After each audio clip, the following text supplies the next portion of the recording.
On this edition, I'm going to talk about Nick Diaz and Josh Koscheck potentially fighting each other upon Diaz's return from suspension. So what's happened recently is Cesar Gracie came out and said that Diaz will probably most likely be facing Koscheck upon return from his suspension. And then Koscheck came out, I believe it was yesterday if I'm not mistaken, saying that he'll fight Diaz February, Super Bowl weekend.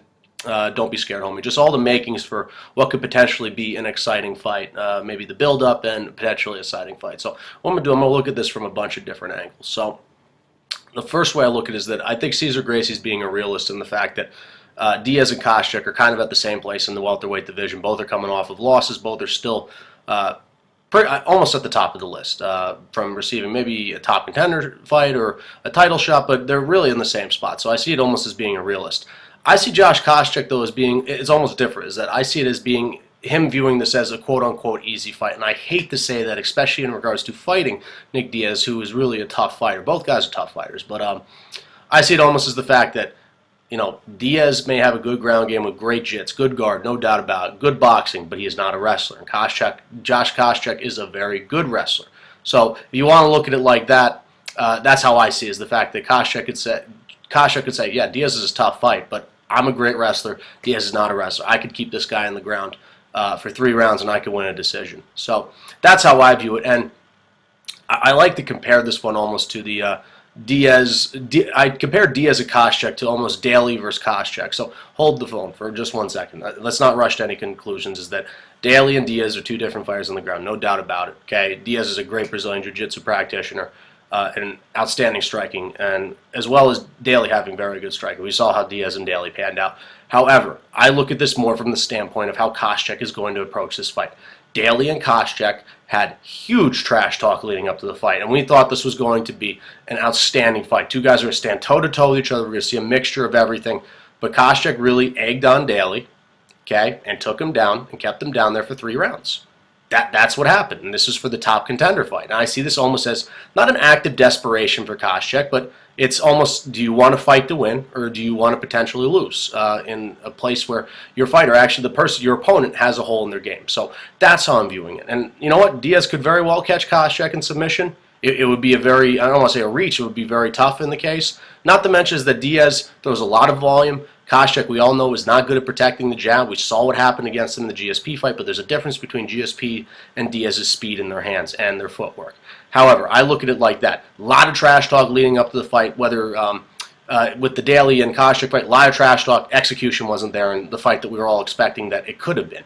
And then I think Diaz and Koscheck would be the same thing. A lot of trash talk. Both guys like to express not their frustration, but how much they dislike the other fighter. And you know what? Koscheck does like to go and he likes to throw the hands. He likes to, quote-unquote, bang, as they would call it. We saw that in the Hendricks fight, but that's facing another wrestler.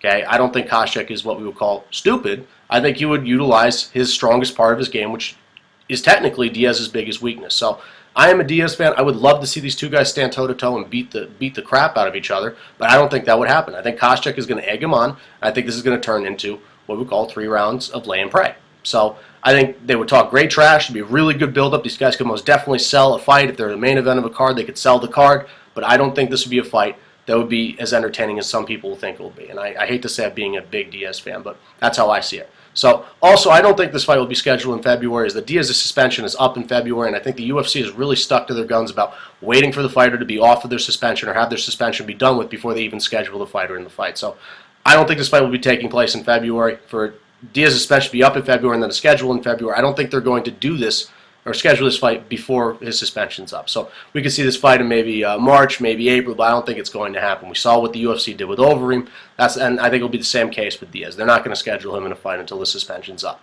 And this is just the last way I'm going to view this one, is the fact that, you know, Koscheck and Diaz seems to make sense based on where they both are at. And I know there's been rumblings about GSP potentially facing Anderson Silva after he fights Carlos Khan. That's if he is to win against Carlos Khan. I know Silva said he doesn't care whether GSP wins or loses. He wants to fight GSP next.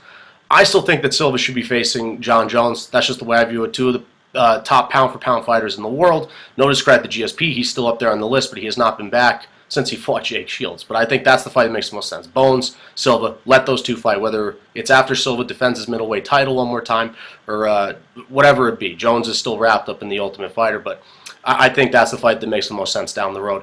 And I think, if anything, I mean, GSP still has to face Condit, whether he wins or whether he loses. I know there's a lot of good top contenders there. You got Campman, you got Hendricks. There's a lot of good guys in the welterweight division. But I'm just looking at this from the standpoint of the way the UFC has been scheduling fights lately, but based on really the ratings and the pay-per-view, how many pay-per-views they will sell. And, I mean, let's face it, it's a business. Sometimes the right things, or the right way to do things in regards to the top contender spot and who deserves the fight, sometimes the idea of the business standpoint overweighs that aspect, and we saw that with the Jones and Sonnen, the Jones-Sonnen being Ultimate Fighter, and also Sonnen getting a top contender fight or a title fight without even fighting the light heavyweight division in the UFC. If we're looking at this from a business standpoint in regards to Nick Diaz, I think that this is a 1% shot. I say it's a long shot, but I say that watch the UFC upon Diaz's return. They give Nick Diaz and GSP the fight. Whether GSP has lost to Condit or whether he's defeated Condit, I just say the 1% chances that the UFC will still ride out the momentum and the hype of Diaz versus GSP.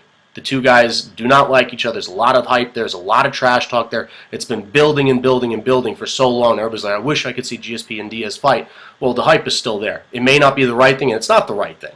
Absolutely not. There's a lot of other guys that are up there, but this is one of the first quote-unquote, I say quote-unquote, super fights the UFC was thinking of.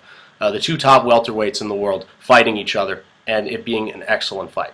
So I'd say the long shot would be that GSP and Diaz happen upon Diaz's return. But once again, a long shot, and it's not the right thing, but based on what has happened recently, I wouldn't be surprised. So that's my take on the whole situation. We'll see what happens as more information comes out as we get closer to Diaz's suspension being up. And that's what I have for this edition. It's Kyle Delaney, signing off. I'm out of here.